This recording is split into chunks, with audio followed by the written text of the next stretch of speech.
Demonstration of multi-sensor integration in industrial manipulation. The Institute for Robotics and Process Control of the Technical University of Braunschweig conducts research in robot control architectures. The latest version is an architecture that is open for any kind and any number of sensors, while providing a unified programming interface based on manipulation primitives. To show the potential of multi-sensor integration, a manipulator was programmed to play Jenga. The aim of this game is to find a loose block in a tower of wooden cuboids, take it out and put it back onto the top of the tower. Each wooden block is marked by 2 lines and 2 dots.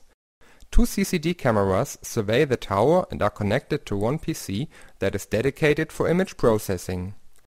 Based on this, the positions in space are calculated for all cuboids. For tactile feedback, a 6° of freedom force torque sensor with an integrated 6° of freedom acceleration sensor is mounted between the hand and the gripper. For precise position measurements, an optical triangulation distance sensor is mounted on the gripper. Randomly, a block is chosen and the manipulator tries to push it out of the tower.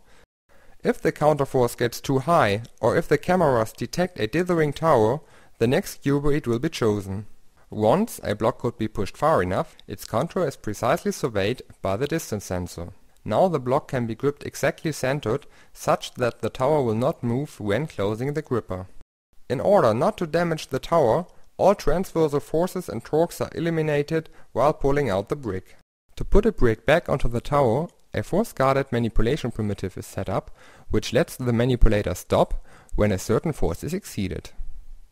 The whole application is programmed on the base of manipulation primitives, which constitute atomic motion commands. Once the execution of a single primitive is finished, it depends on the sensor signals which primitive will be executed next. This way, a program can be summarized to a static manipulation primitive net, as can be seen here. The path through the net changes dynamically and depends on the situation in the work cell. At the end of each game, the tower collapses. The record height was 28 stages, that means 10 additional stages consisting of 29 blocks were put onto the top of the tower. Because the game is the same all over the world, the idea of using Jenga as a benchmark for control architectures is born.